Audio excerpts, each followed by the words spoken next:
Howdy y'all, this is Big Country with Big Country Survival. My Blaze Orange case knife, opening up my 50% nicotine, fully loaded chew, tobacco free. I've made it down to 50%, hold on a sec.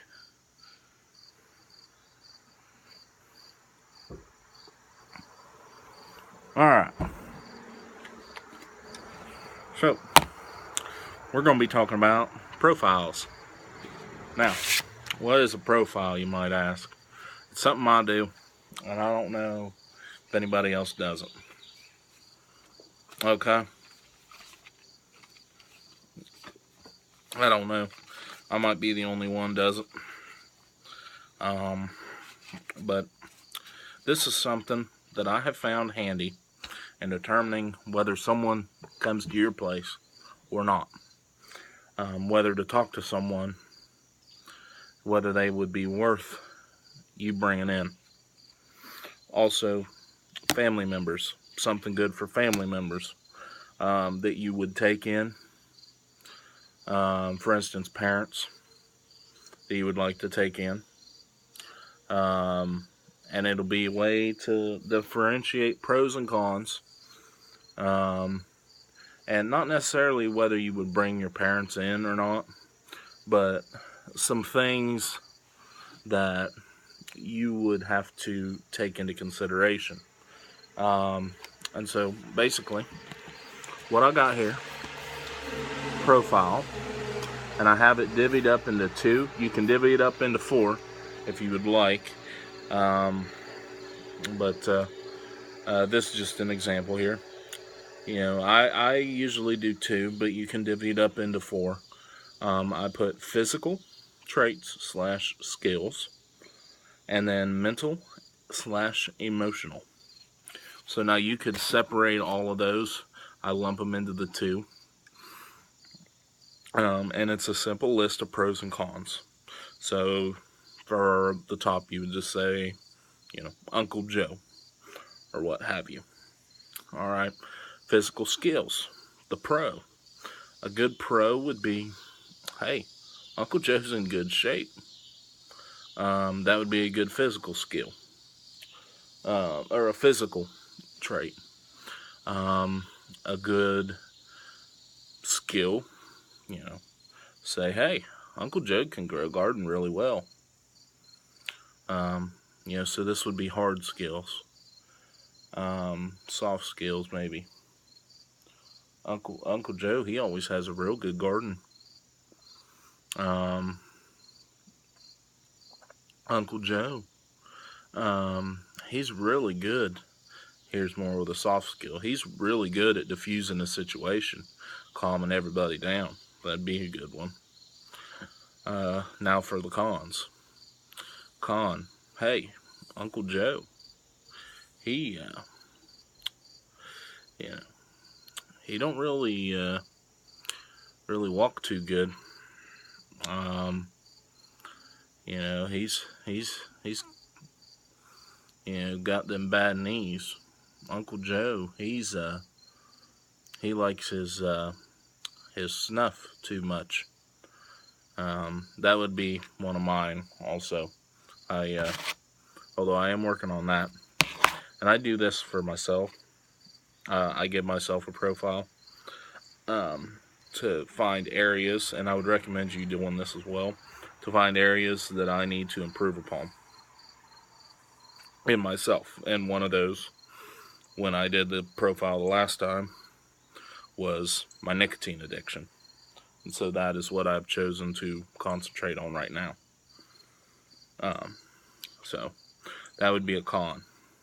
Any substance addiction, substance abuse, something as simple as a peanut allergy would be a negative physical trait.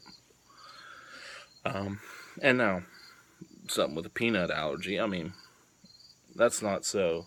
You say, hey, Uncle Joe, you're not allowed to come to my place. That is, hey, Uncle Joe has a peanut allergy. We might want to avoid stocking up on food or having, you know, peanut butter. Whatever.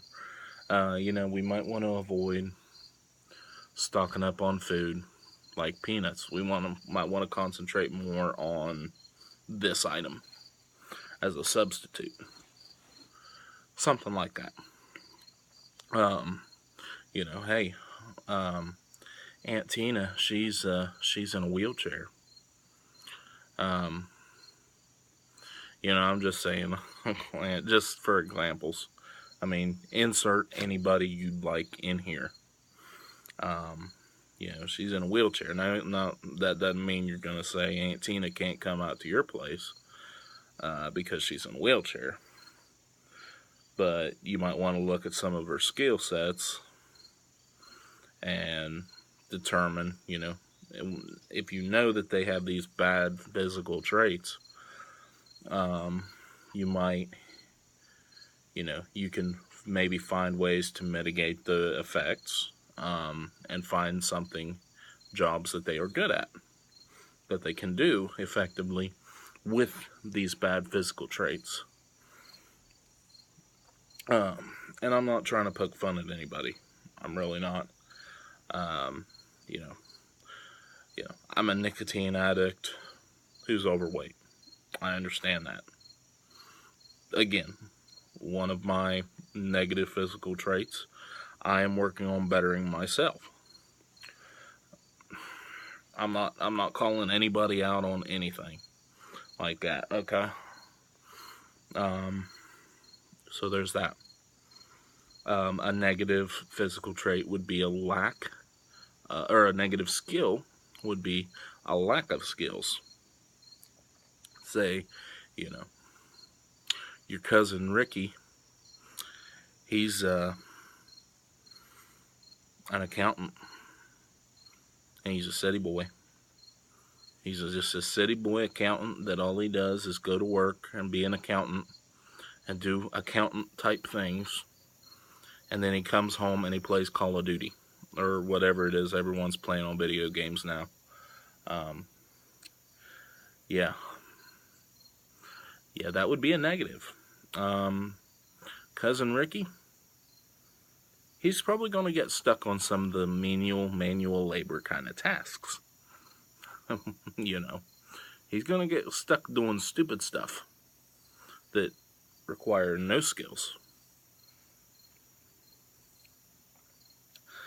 They require a strong back. But that would be a negative, right? Or that would be like a negative skill set, because I don't really think any skill sets are negative. There's just a lack of marketable skills.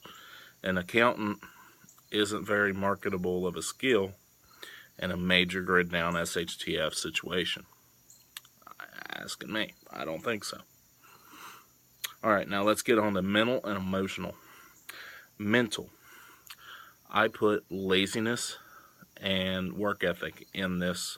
I lumped them in this. A pro would be a good worker, good work ethic. That would be a good one. A pro would be they'll eat anything that's set in front of them. They're not picky eaters.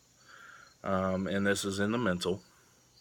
Cons for mental would be pretty much the exact opposite.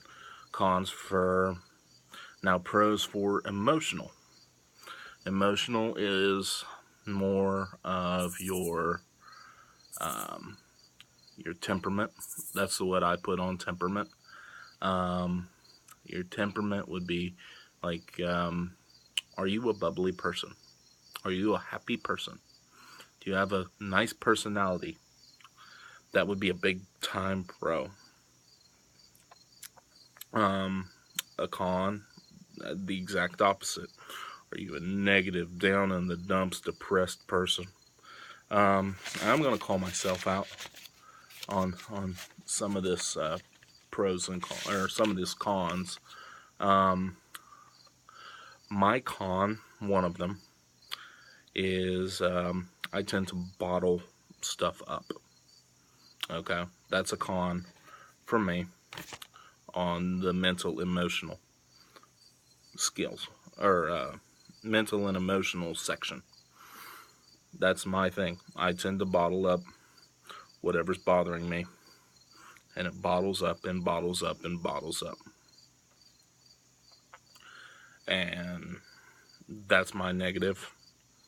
That's one of my cons in the mental and emotional aspect. There's a lot of guys out there like that, and we know that it ain't right. We know it ain't healthy for us. It doesn't really get much done.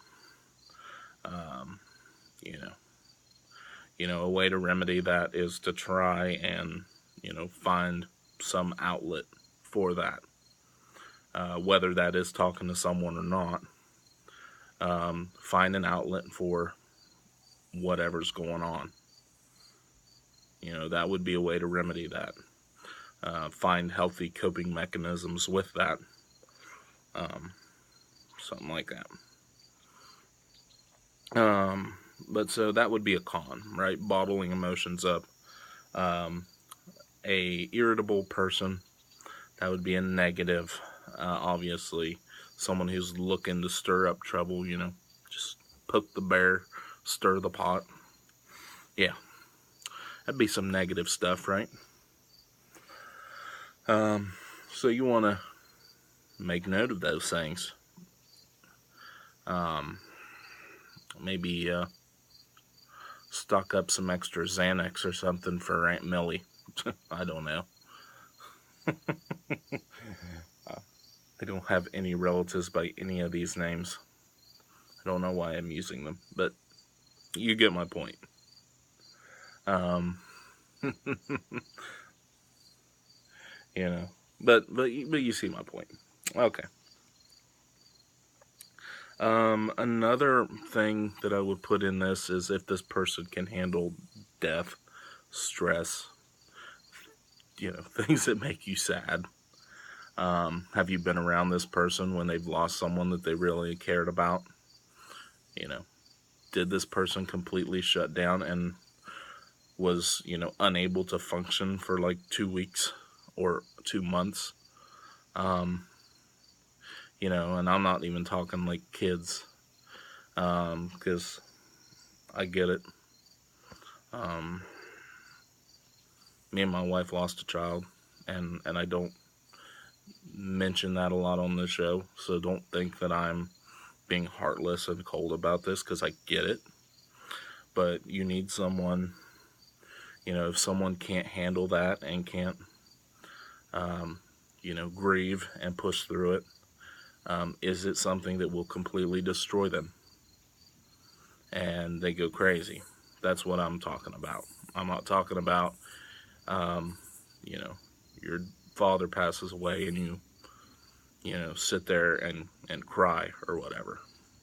I'm not talking about that. I'm talking about someone who physically cannot, just, they go off the deep end. So that, and that is more common than people think, because no one gets taught anymore. But I'm sorry, no one gets taught how to deal with anything anymore, and that's a different topic for a different day, and I don't want to get into it. But so this is stuff that I think about. This is stuff I do. And in the bottom I have notes. Notes would be, potential solutions for, cousin Jethro, who is in a wheelchair. Potential solutions for that sort of thing. Also, say your mother-in-law and your sister really don't get along. It's not that either one of them are overly disagreeable, but they just don't get along. So it would be solutions for things like that as well. Or just general mental and emotional problems. Like, say the mental problem is this person, is lazy. Well, the solution would probably be to say, you don't work, you don't eat. If you don't like those rules, don't show up. And make that very, very clear.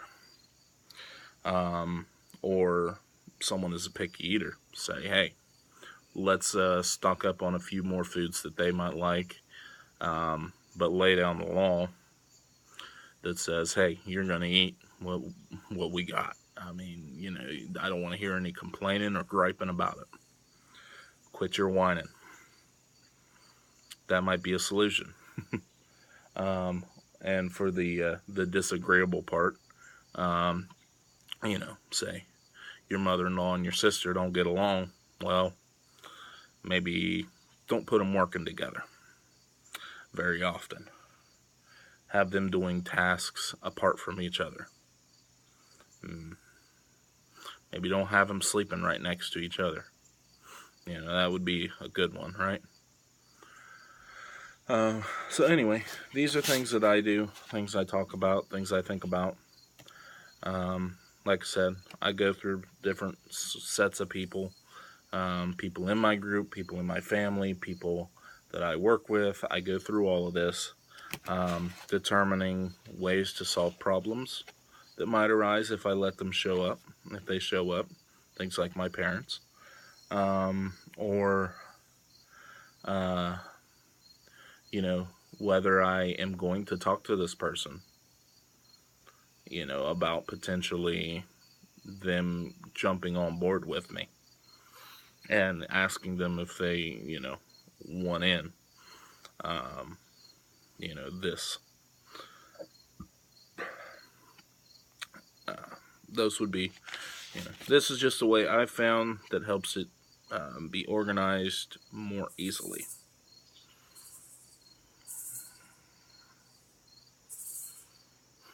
Alright. So, I hope this was helpful. And if you made it all the way to 17 minutes of this video, I thank you. Till next time, this is Big Country with Big Country Survival. I am signing out, and God bless.